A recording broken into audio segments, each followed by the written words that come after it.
Comment proposer un rendez-vous à une fille? Bienvenue dans cette nouvelle vidéo, je suis Mike, ancien timide et ingénieur informaticien devenu expert en séduction et spécialiste des rencontres en ligne.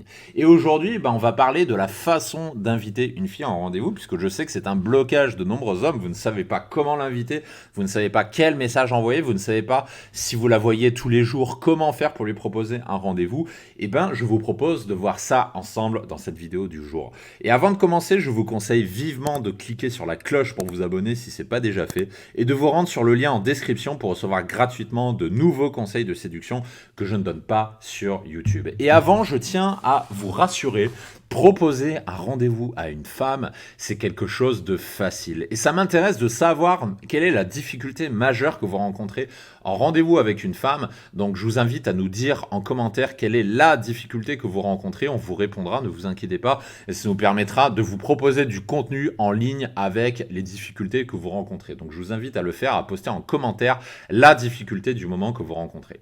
Ce que je peux déjà vous dire, c'est que les hommes ont de nombreuses fausses croyances à propos du rendez-vous. En voici 3 par exemple. Donc ces hommes qui pensent qu'il faut avoir beaucoup discuté avant d'aller en rendez-vous, qui disent qu'il faut avoir échangé pendant 2 semaines parce que sinon elle ne viendra pas et que ça va trop vite.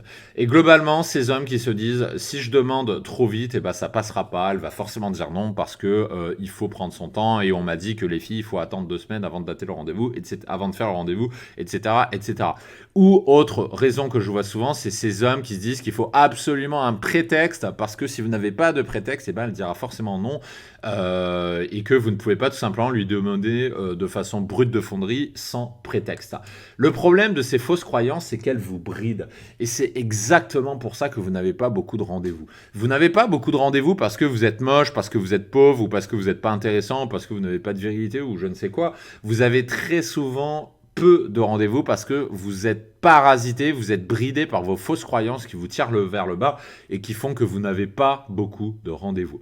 Et la vérité, c'est que en fait, vous avez ces croyances aujourd'hui parce que vous avez peur du refus, vous avez peur qu'elle vous dise non. Imaginez que cette fille, vous lui proposez de l'avoir en rendez-vous et qu'elle vous dise « Ah mais non, j'ai pas trop envie, je suis pas trop sûr, etc. etc. » En fait, vous avez peur du refus. Et comme vous avez peur du refus, vous vous bridez, vous mettez ces fausses croyances qu'on a vues précédemment, qui sont des exemples parmi toutes celles que j'ai pu entendre en coaching.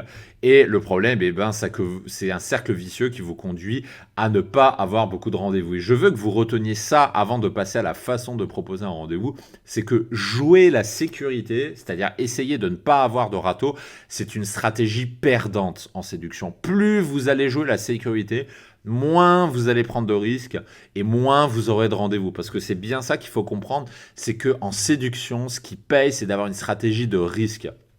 Donc, vous devez prendre des risques pour réussir en séduction. Et si vous souhaitez d'ailleurs avoir la méthode complète à ce sujet, je vous donne rendez-vous sur le lien en description. Ça vous permettra d'aller plus loin ensemble sur la question, puisque sur YouTube, je ne donne évidemment qu'une toute petite partie de la méthode.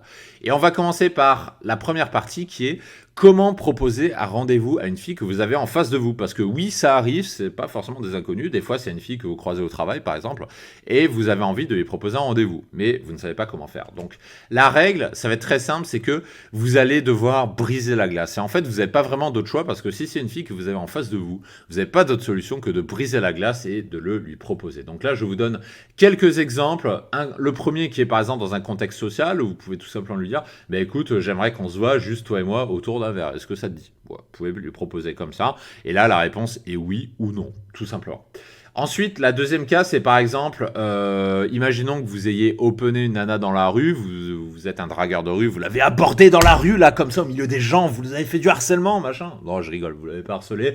Mais imaginons que vous l'avez open dans la rue et vous devez lui proposer un rendez-vous. Donc là, vous allez lui dire, écoute, j'ai un rendez-vous, je ne peux pas rester, ce qu'on appelle la fausse contrainte de temps. Ça, ce sont des choses que je donne dans mes formations.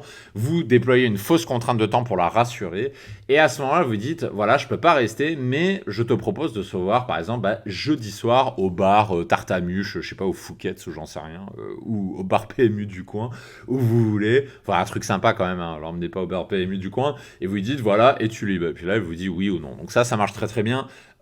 Pour de la drague de rue, il suffit tout simplement de briser la glace et de proposer le rendez-vous. Un point d'attention toutefois, c'est que quand vous allez proposer en face à face avec une fille un rendez-vous, c'est votre langage corporel qui va faire qu'elle l'accepte ou pas. Parce que là, je vous donne 2 exemples de phrases et je sais que c'est toujours les questions qui me sont posées. C'est-à-dire les débutants en séduction ou même les intermédiaires d'ailleurs nous demandent ouais, quelle phrase je donne, quelle phrase je dis, quelle phrase je prononce pour inviter en rendez-vous. Mais comprenez bien que c'est pas la phrase qui va faire qu'elle va accepter ou pas, c'est votre langage corporel. Entre guillemets, vous pouvez dire la phrase la plus directe et la plus trash au monde. Si votre langage corporel et votre voix et votre posture donnent envie à la fille de vous voir en rendez-vous, elle dira oui. C'est ça qu'il faut comprendre.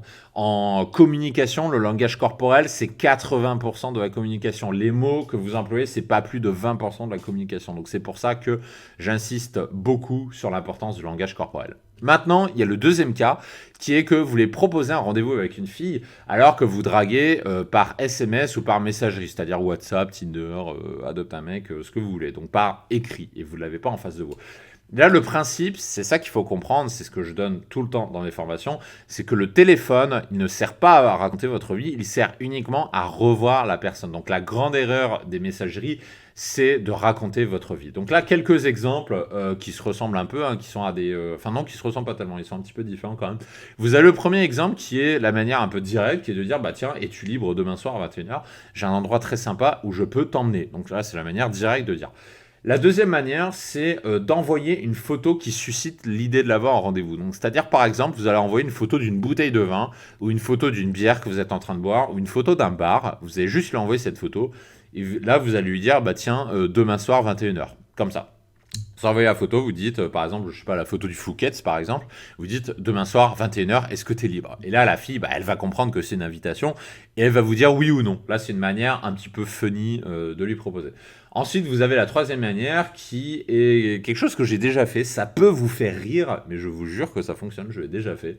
C'est, imaginons que vous ayez un besoin. Par exemple, vous devez acheter une nouvelle ceinture, et bah, vous dites, bah tiens, je vais l'inviter à venir avec moi acheter la ceinture. Donc là, vous lui envoyez tout simplement par SMS, hey, bah écoute, ouais, faut que j'aille acheter une nouvelle ceinture, j'ai cassé la mienne, je vais demain soir au centre commercial à 18h, est-ce que tu veux m'accompagner? C'est quelque chose inattendu, c'est quelque chose inhabituel, et c'est ce qui va faire justement que vous allez avoir de fortes chances qu'elle accepte, parce qu'il y a très peu de mecs qui proposent des rendez-vous comme ça, et que la fille, elle va y voir quelque chose de différent. Elle va se dire, ce mec-là est différent, ce mec-là me fait faire des choses différentes, et donc du coup, ça va lui donner envie, tout simplement.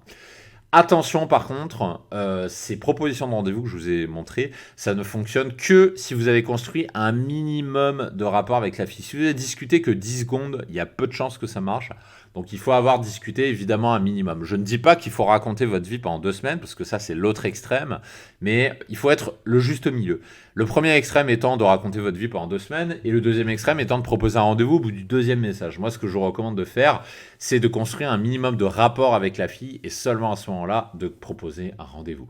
Et si vous souhaitez apprendre cela, eh ben, je vous apprends à construire ce que j'appelle un rapport par SMS, donc un rapport de confiance pour qu'elle ait envie de vous voir en rendez-vous.